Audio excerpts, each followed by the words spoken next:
Hello, so today we're talking energy balance. Now, this is the method we use with regards to every element of our nutrition. When we're dealing with nutrition, whether it be weight loss, weight gain, performance, anything like that, or even overall health, energy balance is the key feature. Now, this is the basic premise of energy in, energy out. You should know that you can't lose weight unless you're burning more calories than you take in. So I've got an example on here.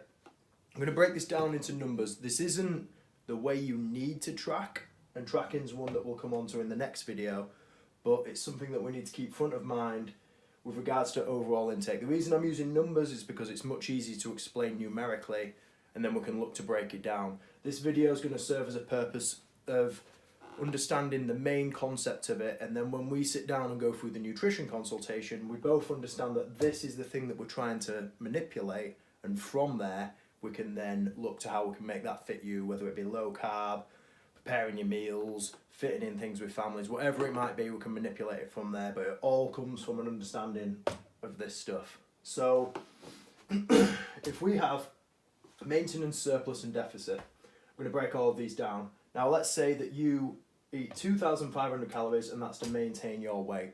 So you go to the gym, you train, you eat this food and everything else, you feel great, you're energized, and your weight stays exactly the same. Funnily enough, this is sometimes the goal for some people. But once you've got a maintenance like that, anything above that is considered a surplus. And that means that you're still training, you're still eating, you're eating more, and you're going to be gaining weight from there. Anything below that is the deficit. Now with something like this area is typically where people go wrong. And this is where you hear of a lot of the yo-yo diets and Weight Watchers and things like that. You've got someone who's eating 2,500 to maintain the weight. Weight Watchers might put them right down to about 1,200, 1,000 calories. So this big gap here is all weight loss. But where we want to be is we want to be about here. So we're only going to create a slight deficit, because if you think when you're training with us, your activity is going to go up. So this maintenance is going to jump up because your activity is more, you're burning more calories, and the type of training we do is designed to burn a lot of calories. So if we go down to the maintenance area there, you're not dropping through the floor, because if you drop through the floor, with the Weight Watchers example, you're all the way down here, not only will hunger be through the roof, energy levels will be low and all things like that, but if we're all the way down here, you will see this big dip in weight. But once you reach your target goal, and then you think, right, okay, I want to start moving back to my maintenance, I want to start eating normally again, that's when you see this skyrocketing of weight, because what you've done there is you've gone from your maintenance, you've dropped all the way down, but your body's adaptive. So because of these years of starvation and things like that, if you consistently eat all the way down here, let's say this is like 1,200, it'll work for a couple of weeks, you'll see very rapid results, you'll probably feel quite shocking, but once you're down here at 1,200, your body will then slow your metabolic rate, slow your maintenance to match where your deficit is at. So when you see people who drop this way too low and go from eating an absolute metric ton in volume of food to then eating next to nothing, then you see this go through the floor and they do get a result very quick. But then when they try going back to what was their normal amount of food, their maintenance is no longer 2,500. Their maintenance might be 1,800, 1,600. Now, again, I'm throwing a lot of numbers at you. You don't need to worry necessarily about these numbers. That's my job. But it's just so you have an understanding of how these things all work. So my approach is to take you down to about here, 2,300, something like that, 2,250, whatever it might be. Because don't forget, we're also putting training on there. Typically what we see with clients is even if you don't change your nutrition, your output is so high that you're going to be seeing a result anyway. So with this, drop it slightly and then sit you there. And then we adjust over time. See what happens. Where's your hunger at? Where's your energy levels at? And all things like that. And that comes then into the coaching side of things. But for the purpose of today, we put you to there. Now, a lot of people are going to turn around and say, is it healthy? It's not just about in and out. What about your veg? What about your protein and things? These things are important. Once you've nailed this, you can then move on to this section. So I've had a number of clients where they're on quite a strict deadline, either they've got weddings coming up or stag do's and things like that. And what we need to get them to do, if they're wanting to lose loads of weight and look great in that dress, then this is what we need to manipulate. I'm not eating enough protein or, things like that. It's important, but it's not going to facilitate the result as much as this stuff will.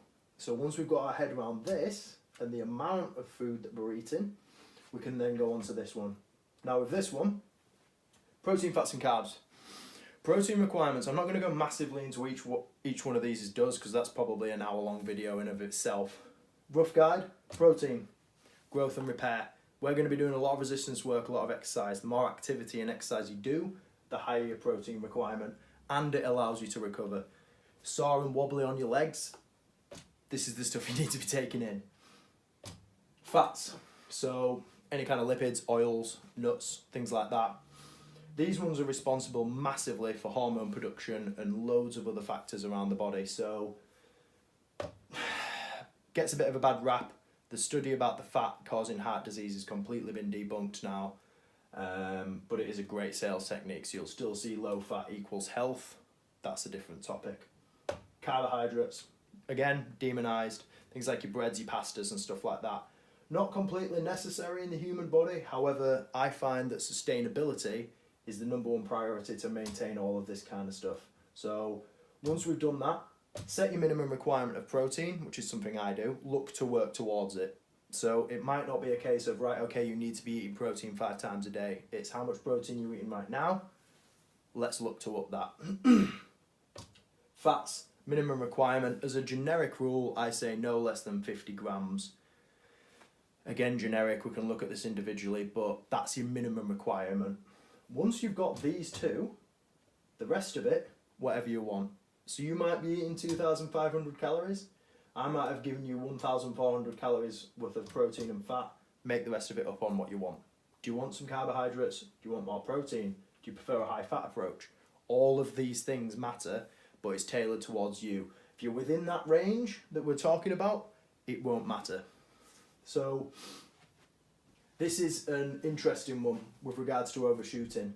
What you'll see here is, I don't know if you can see because my handwriting's terrible and this is not the biggest board, but 2,000, 2,000, 2,000 all the way till Saturday. So this is Monday through to Sunday.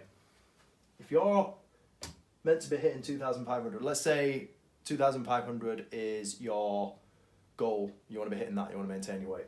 If you're hitting 2,000 Monday to Friday, that means you're saving 500 calories a day. Consider it like a bank. And then if you look, we've got Saturday and Sunday at 3,250.